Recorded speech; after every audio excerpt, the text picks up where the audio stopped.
Commander, something you need? How's the Normandy performing? Is she everything they said she'd be?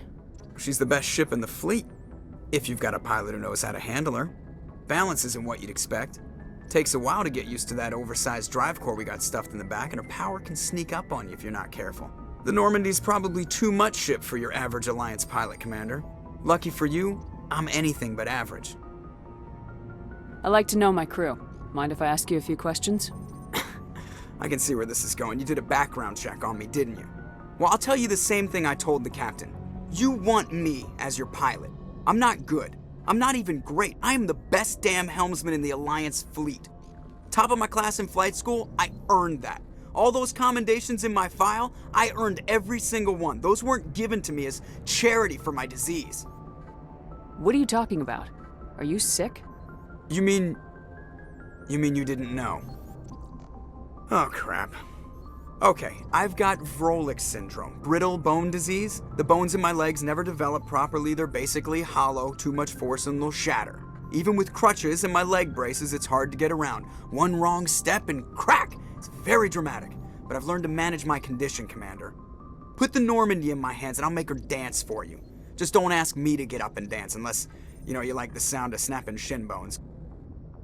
I need to know more about this Vrolik syndrome if I'm putting my ship in your hands. Yeah, of course you do. It's an extremely rare condition. Nobody knows exactly what causes it. Genetic, maybe. It's treatable, but there's no cure. They classify my case as moderate to severe. I was born with over a dozen fractures, hip, thighs, ankles. My bones were already breaking in the womb. 100 years ago, I wouldn't have survived past my first year. Lucky for me, modern medical science has turned me into a productive member of society. You're not gonna break a bone trying to fly the ship, are you? I don't fly with my feet, Commander, so I'm fine as long as I'm in this chair. I gotta be real careful when I get up to take a piss, though. I can do my job as well as anyone on the ship. Better, actually. So don't worry about it. I'm not trying to make you uncomfortable. Let's talk about something else. Whatever you want, Commander. Why does everyone call you Joker? It's a lot shorter than saying Alliance Flight Lieutenant Jeff Moreau. Plus, I love to make little children laugh. I was just thinking how much you remind me of Santa Claus. Look, I didn't pick the name. One of the instructors in flight school used to bug me about never smiling. She started calling me Joker, and it stuck. Why didn't you ever smile? Hey, I worked my ass off in flight school, Commander. The world's not gonna hand you anything if you go around grinning like an idiot.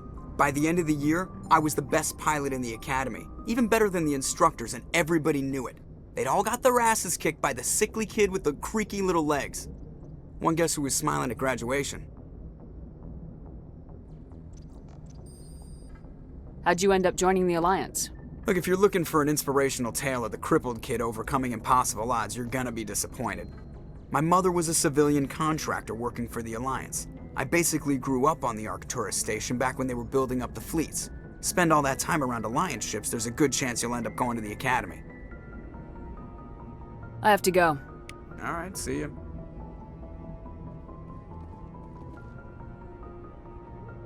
If anyone has to take over for Captain Anderson, I'm glad it's you. I'm not sure about having non-humans on our ship, though. We're all on the same team here, Presley. With all due respect, ma'am, that's what they said about Nihilus. Look how that turned out. I'm in charge here, Presley. I decide if we have non-humans on this vessel. Yes, ma'am. Understood, ma'am. Speak freely, Presley. I want to know if you have a problem with non-humans. It's not that, Commander. Humanity has always handled its own problems. Saren attacked one of our colonies. We should be the ones to stop him. We don't need their help. Some people think asking for help is a sign of weakness. That's just being stupid and stubborn. No matter how strong you are, allies can make you stronger. I guess so. Maybe I'm just stuck in the old ways of thinking. But don't worry, Commander. This won't be a problem. I trust you, Commander. If you think they belong here, then so do I. How did you end up assigned to the Normandy?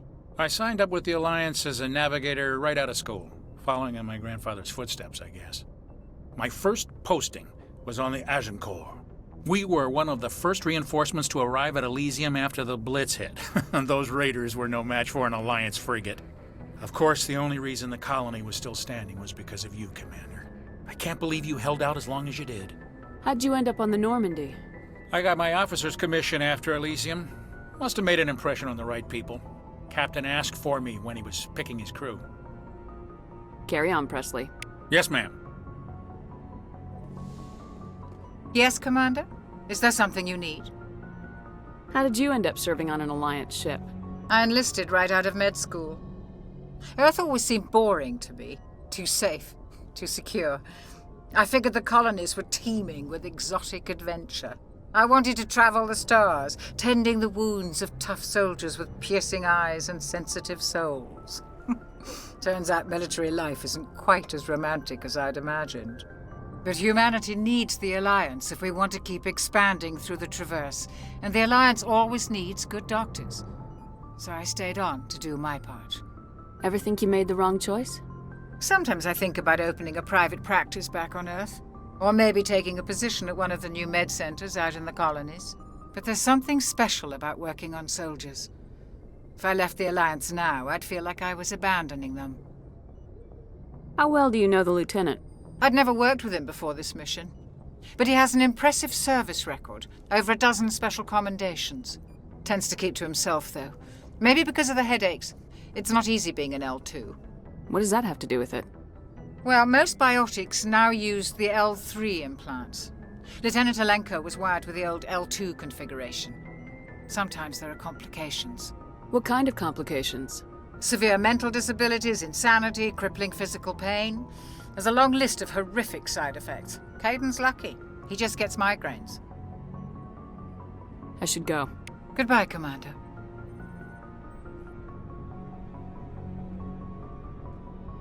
Anything you need, Commander? What's your opinion on the last mission?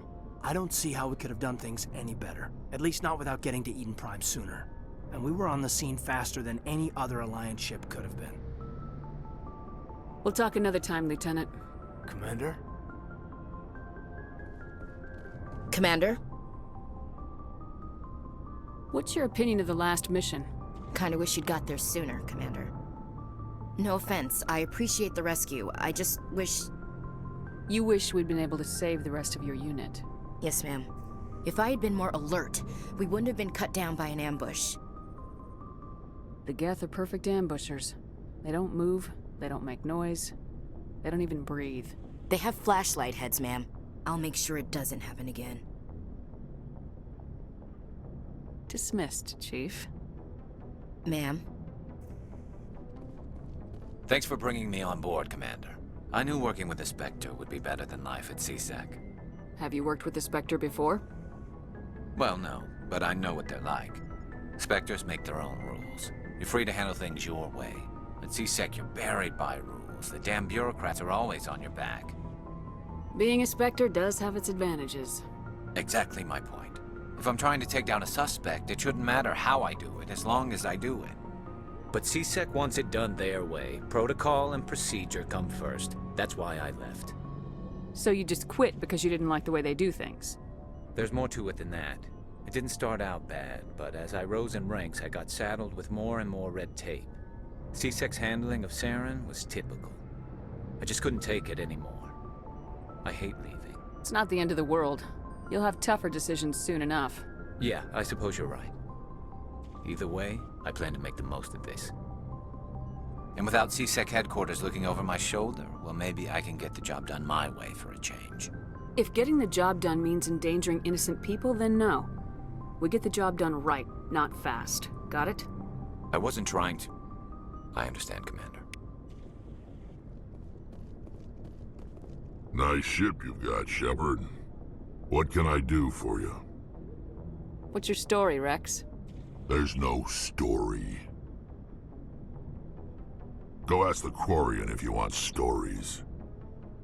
You Krogans live for centuries. Don't tell me you haven't had a few interesting adventures. Well, there was this one time the Turians almost wiped out our entire race. That was fun. I heard about that. You know, they almost did the same to us. It's not the same. It seems pretty much the same to me. So your people were infected with a genetic mutation? An infection that makes only a few in 1,000 children survive birth? And I suppose it's destroying your entire species? I suppose it isn't all the same. I don't expect you to understand, but don't compare humanity's fate with the Krogan. Sorry, Rex. I wasn't trying to get you upset. Your ignorance doesn't upset me, Shepard. As for the Krogan, I gave up on them long ago. The genophage infected us, but it's not what's killing us. Are your people really dying? We're sure not getting any stronger. We're too spread out. None of us are interested in staying in our own system. Lots of species have left their homes and prospered. But they go to colonize new worlds. We're not settlers. We're warriors. We want to fight. So we leave. Hire ourselves out. And most of us never go back. What can you tell me about the genophage? Ask the Solarians if you want details. They made it. All I know, it makes breeding nearly impossible. Thousands die in stillbirth, and most never get that far. Every Krogan is infected, every one. And no one's rushing to find a cure. Why don't the Krogan try to find a cure? When was the last time you saw a Krogan scientist? You ask a Krogan, would he rather find a cure for the genophage or fight for credits? He'll choose fighting every time. It's just who we are, Shepard. I can't change that. Nobody can. So long, Rex. Shepard. Hey, Commander, you know that Quarian, Tally? She's been spending all her time down here asking me about our engines. I'll tell her to leave you alone. What? No, she's amazing. I wish my guys were half as smart as she is. Give her a month on board and she'll know more about our engines than I do. She's got a real knack for technology, that one. I can see why you wanted her to come along. I figured she'd be a real asset to the team. You got an eye for Tally, Commander, but I'm guessing that's not why you came down here. Fill me in on the IES stealth system. How does it work exactly? You can't hide a ship out in space. They emit too much heat and radiation, too easy for sensors to pick them up, unless you find a way to capture those emissions. So our stealth systems trap the energy we give off in storage sinks built into the ship itself. No emissions to give away our location. Eventually the sinks have to be vented. More than a few hours silent running and they overheat. Cook us inside our own hull. There's no way for anyone to detect us? A visual scan can still pick us up. Anyone looking out a window can see us plain as day. But you have to be pretty close to get an actual visual out in space. Most vessels rely on scanners. As long as the stealth systems are engaged, they can't see us. Not unless we accelerate to FTL speeds. Why doesn't it work with faster-than-light travel? Cranking up to FTL blue shifts our emissions, pushes them into frequencies too high to capture in the sinks. As soon as we make the jump, it's like setting off a flare. Sensors can pick up our location whenever we enter or exit FTL flight, but for short-range missions, our stealth systems are amazing, and we've got the only one. I want to know more about the Normandy. She's the best ship I've ever served on, probably the fastest vessel ever designed, and she's the only one using the new Tantalus drive core. What's so special about the Tantalus drive core? Proportionally, it's about twice the size of any other vessel. Not only are we faster, but we can run at FTL speeds longer before we have to discharge the core. Where else have you served, Adams? If you name a class of Alliance ship, I've probably served on it. Everything from dreadnoughts and carriers right down to frigates like the Normandy. My last assignment was on the Tokyo, only a cruiser, but she was a good ship. Couldn't hold a candle to the Normandy, though. Carry on, Adams. Aye, aye, Commander. Your ship's amazing, Shepard. I've never seen a drive core like this before. I can't believe you were able to fit it into a ship this small. I'm starting to understand why you humans have been so successful. I had no idea Alliance vessels were so advanced. The Normandy's a prototype, cutting-edge technology. A month ago, I was patching a makeshift fuel line into a converted tug ship in the flotilla. Now, I'm sitting on board one of the most advanced vessels in Citadel space. I have to thank you again for bringing me along. Traveling on a vessel like this is a dream come true for me. I had no idea you found ship technology so interesting. It comes with being a Quarian. The migrant fleet is the key to the survival of my people. Ships are our most valuable resource. But we don't have anything like this. We make do with cast-offs and second-hand equipment. We just try to keep them running for as long as we can. Some of the fleet's larger vessels date all the way back to our original flight from the Geth. I can't believe your fleet's still using ships that are 3 centuries old. They're constantly being repaired, modified, and refitted. They aren't pretty, but they work. Mostly. We've tried to make ourselves as independent as possible on the flotilla, grow our own food, mine, and process our own fuel. But some things we just can't make on our own. A patch to maintain the hull integrity requires raw materials we just don't have. That's why our pilgrimages are so important. Tell me about your people. Our lives aren't easy. Resources are scarce, and we are constantly on the move. Everything we do must in some way contribute to the continuation of the migrant fleet. There are 17 million Quarians in the flotilla, and each of us relies on the others for survival. The bonds among my people are strong. Unfortunately, we have had to surrender many of the freedoms and civil liberties other species take for granted. What kind of freedoms?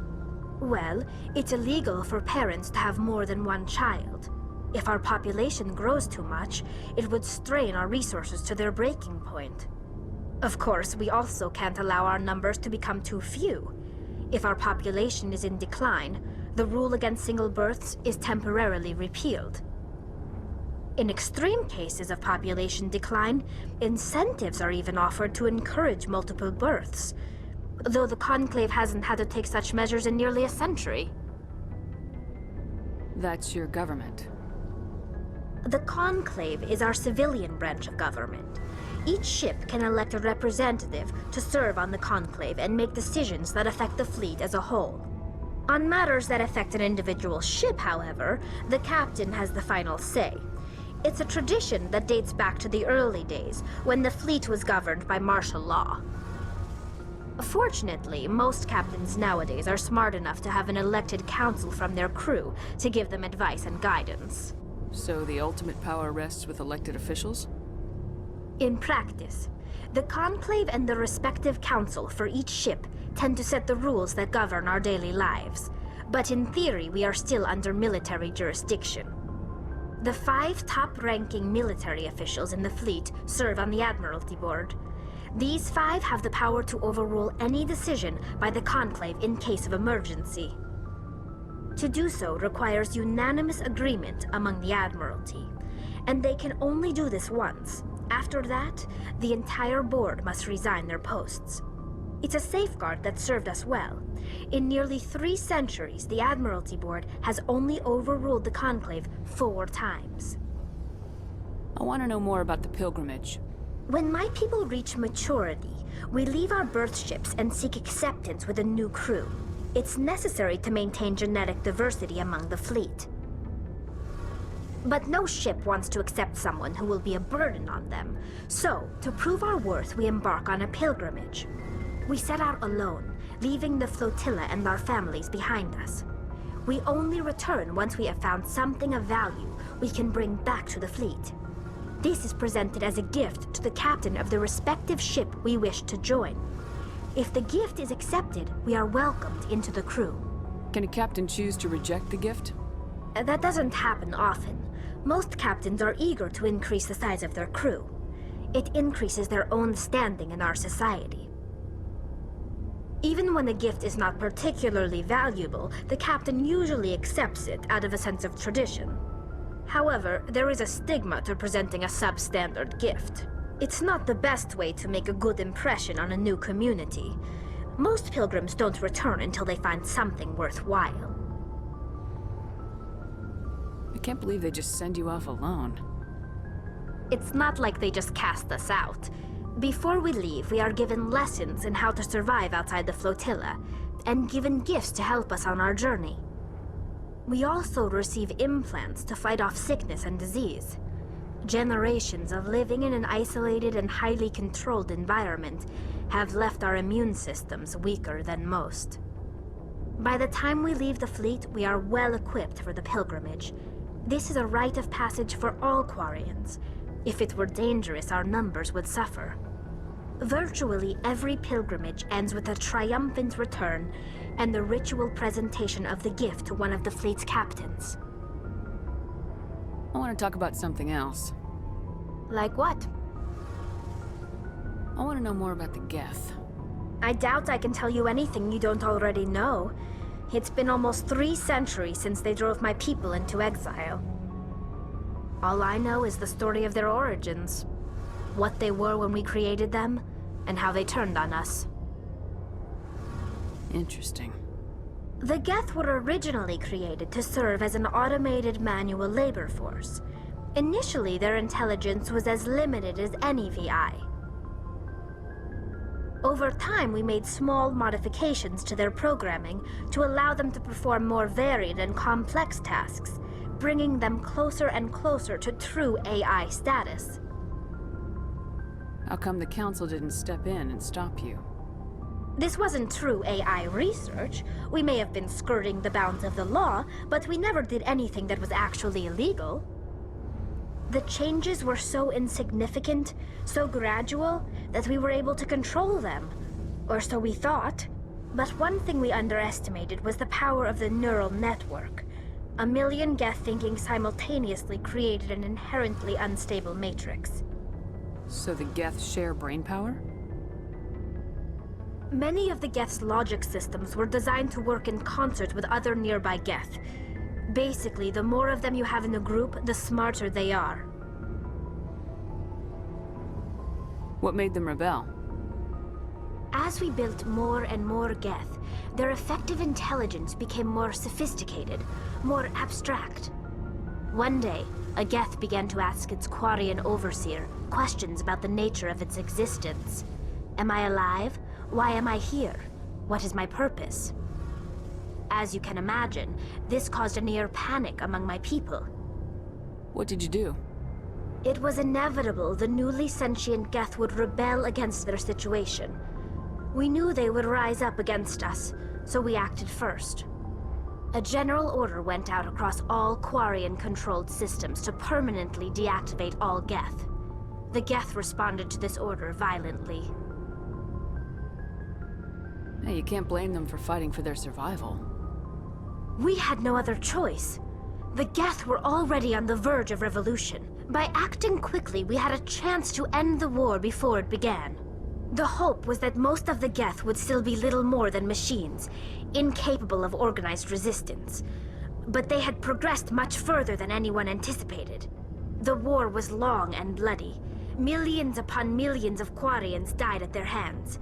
In the end, we were forced to flee our own homeworld. We feared the Geth would pursue us, but they never came beyond the Veil. Now we drift through space, exile searching for a way to reclaim what was once ours. It's hard to feel sorry for you. Your ancestors tried to wipe out another species. We made a mistake when we created the Geth in the first place, but we did not make a mistake when we went to war against them. If we had not acted, they would have wiped us out. They're a synthetic life form. They have no use for organics. None. Why do you think they cut themselves off from the rest of the galaxy? Why do you think they've killed every organic being who's ever tried to contact them? They didn't kill Saren. What does that tell you? The Geth are not innocent victims in all this. They're the enemy. They want to destroy us. Not just the Quarians. All organic life. That's why they've joined up with Saren. And that's why we have to stop him. I should go. See you later.